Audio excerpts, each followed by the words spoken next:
Aujourd'hui, j'ai mal.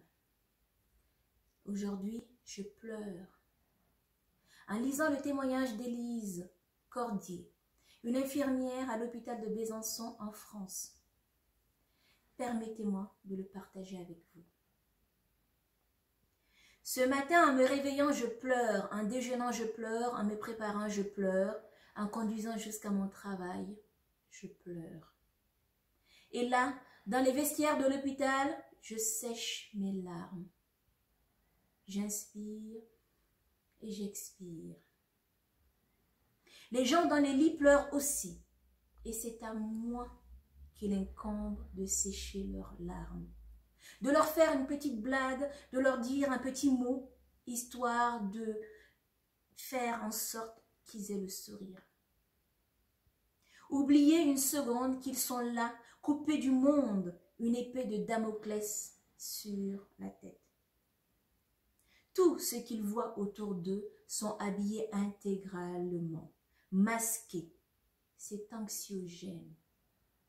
Ils se sentent seuls, abandonnés. Alors, j'inspire et j'expire.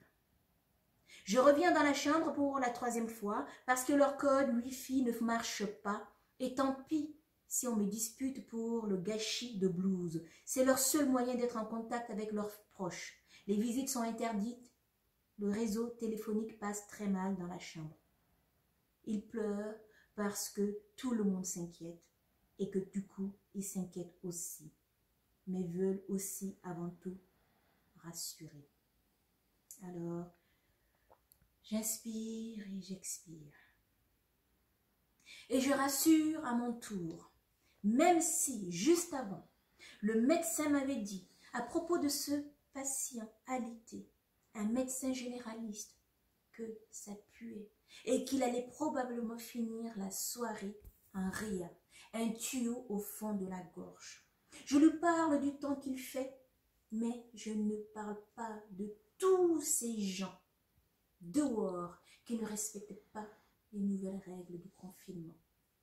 À quoi bon lui dire qu'on croise encore des gens dans la rue, masque FFP2 inutile et incorrectement mis sur le nez, alors qu'un tel dispositif lui aurait évité à lui, médecin généraliste, de se retrouver dans ce lit d'hôpital.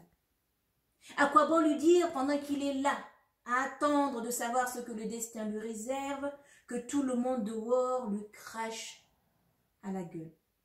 Pendant qu'il est là, son cas se dégrade progressivement, mais rapidement. Il passe des lunettes à oxygène au masque à haute concentration, jusqu'à devoir aller en réa se faire intuber, à condition qu'il reste de la place.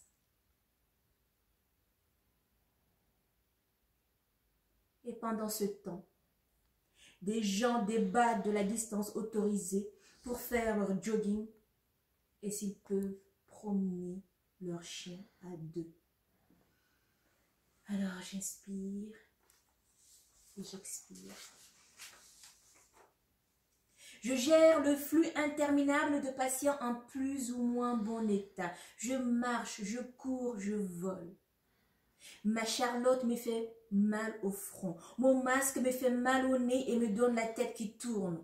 L'élastique de mon masque, couplé à mes 2 paires de lunettes, me fait mal aux oreilles. Mes mains me font mal à force de les laver. Mais je continue.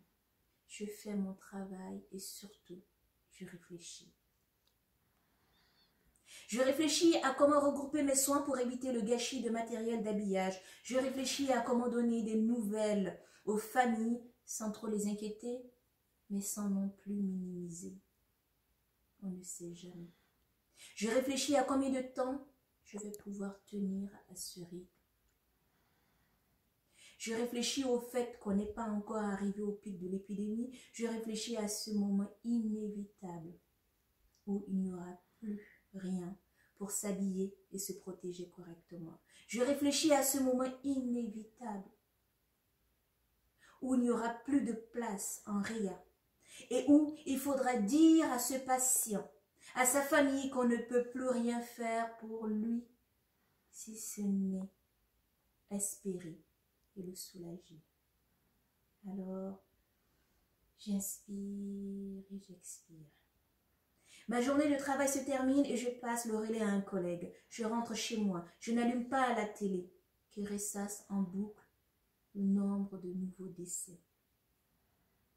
J'essaye de rester loin des réseaux sociaux qui ressassent en boucle les débats futiles des gens face à leur confinement.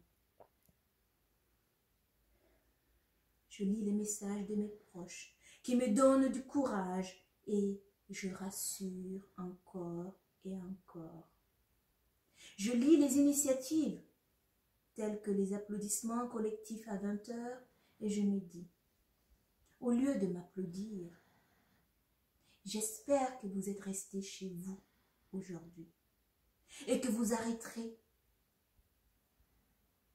de nous cracher à la gueule. Alors, j'inspire et j'expire.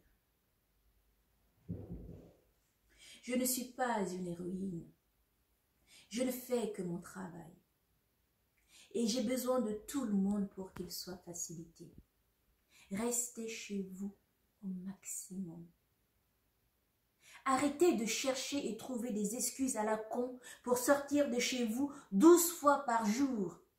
Même avec des « oui, mais je fais attention ». Profitez de votre canapé, de vos jeux vidéo, de votre foyer. Faites du ménage et de la cuisine avec toutes vos pâtes. Pensez à tous ces lundis matins où il a été si difficile de sortir de chez vous.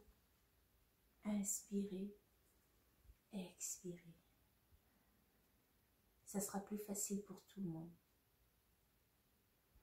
Inspirez, expirez. Puisque vous avez encore la chance de pouvoir le faire.